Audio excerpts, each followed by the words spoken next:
Саламатсыңарбы, урматтуу 9-класстын окуучулары. Бүгүндөн баштап биз физика предметинин эң эле кызыктуу болгон бөлүгү космос физикасын окуп баштайбыз. Космос бул грек тилинен кыргызчага которгондо бүтүндөй аалам деген маанини түшүндүрөт. Космос физикасы асман мейкиндигиндеги баардык асман телолорунун кыймылын, жаратылышын жана алардын өзгөрүүлөрүн үйрөтөт.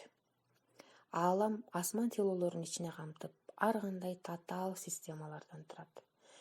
Эми балдар, биз космос дегенде эле бул асман мейкиндигиндеги абсолюттук караңгылыкты элестетет болушубуз керек. Биз мындан ары асман телолору деп асман мейкиндигиндеги баардык телолорду түшүнөбүз. Мисалы, күн жана анын айланасында айланган планеталар, кометалар күн системасын түзөт. Андан сырткары космосто ар кандай астероиддер, метеориттер жана жылдыздардын миңдеген, миллиондогон түрлөрүн окуп үйрөнөт экенбиз. Куралданбаган көз менен көрүнгөн жылдыздар биздин галактикадагы жылдыздардын аз гана санын түзүп, алар дагы өзүнчө ири система катары каралат. Биздин галактиканын курамында айрым жылдыздардан башка жылдыздык топтошуулардын ар кандай түрлөрү, булутчалар жана көзгө көрүнбөгөн космос телолору да бар. Эми балдар, бизге бул жерде тааныш эмес астрономиялык терминдер болушу мүмкүн. Мисалы, галактика, комета, метеорит, параллакс, астрономиялык бирдейик жана башка ушул сыяктуулар. Эми буларды алдыда сабактардан окуп үйрөнөбүз. Алгач ааламдын түзүлүшү жөнүндө эң алгачкы маалыматтардан айта кетсек. Астрономия бул байыркы илимдердин катарына кирет. Астрономиялык байкоонун жыйынтыктары жазылган таштагы, бышырылган кыштагы жазуулар биздин доордун 18-кылымына чейин эле белгилүү болгон. Алгачкы доордогу адамдар деле айрым жарык жылдыздарга же болбосо ошол асмандагы топ жылдыздарга байкоо жүргүзүү менен алардын өз ара жайланышына жана асмандан кайталанып көрүнүшүнө карата жыл мезгилдерин аныкташкан. Алсак бергенчилик, аңуулоо, көчүп конууга керек болгондорду издеш үчүн алар жылдыздардын асман сферасынан чыкканын жана батканын пайдаланышкан. Байыркы гректерде астрономия кыйла жакшы өнүккөн. Аалам жана жердин түпкү теги айрым бир элементтерден, суудан жана абадан турат деген корутундуга келишкен алар. Ал эми биздин доордун 6-кылымынын аягында Гераклит укмуштуу ойду сунуштап, материя бул түбөлүккө өзгөрүп, агымдалып турат деген эле. Эми биз азыр силерге көрсөтүүчү видеодо бул жалпы эле кириш сөз космос жөнүндө. Ошол видеого азыр көңүл бурсак.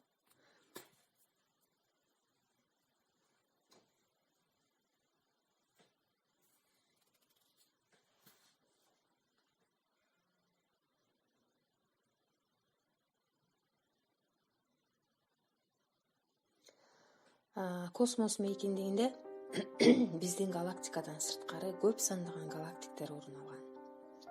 Ал галактиктердин бизге өтө жакынынан жарык миллиондогон жылдарда гана келип жетет.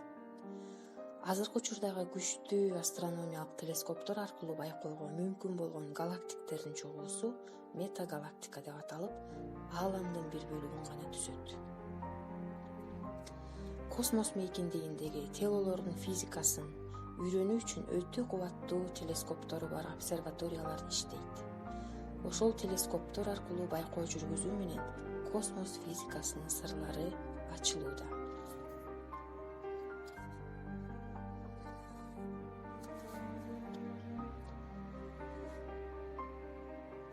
Көптөгөн кылымдагы астрономиялык байкоолордон алынган материалдарды жыйнап, биздин эранын 2-кылымынын 140-жылынын тегерегинде Александриялык белгилүү астроном Клавдий Птолемей ааламдын дүйнөнүн геоборбордук системасын түзүп, планеталарды жана башка жарык чыгаруучуларды иретке салган. Ал жарык чыгаруучулардын көрүнгөн кыймылынын ылдамдыктары боюнча жылышына карап, аларды төмөнкүдөй удаалаштыкта жердин айланасына жайгаштырган. Жердин айланасында Ай, Меркурий, Чолпон, Күн, Марс, Юпитер, Сатурн жана жылдыздар менен чектелген ааламдын түзүлүшүн берген. Ушундай такталбаган эң алгачкы байыркы замандардагы маалыматтардан окумуштуулардын изилдөөсүнөн улам келип, анан илим ушундай бир космостук чоң жетишкендиктерге жетишип отурат деп айтсак болот азыркы мезгилде. Ал эми азыр болсо, азыркы мезгилде биздин галактиканын, анын ичинде Саманчынын жолу галактикасын, Күн системасындагы планеталардын айланасындагы спутниктердин баардыгы белгилүү болду. Алардын жайланыштары, демек ушунун баардыгын тең биз азыркы кезде эң күчтүү телескоптор аркылуу, космостук станциялардын изилдөөлөрү аркылуу булардын жайгашуулары бизге белгилүү болду. Эми 20-кылымдын башында асмандын айрым бөлүктөрүнөн телескоп аркылуу көрүнгөн тумандуу тактар биздин галактикадан сырткары орун алган галактикалар экендиги аныкталган. Мисалы балдар, бизден азыр биздин ааламдагы дарегибизди сурашса, биз кандай деп жооп берер элек? Биздин ааламдагы дарегибиз бул биз жашап жаткан Саманчынын жолу галактикасы. Анын ичинде Күн системасы жана Күн системасындагы 3-чү планета бул Жер. Бул биздин дарегибиз деп айта алсак болот. Эми алдыда балдар бизди дагы космос физикасында абдан көп кызыктуу нерселер күтүп турат. Бүгүнкү сабагыбыз ушу менен аяктайт. Саламатта калгыла.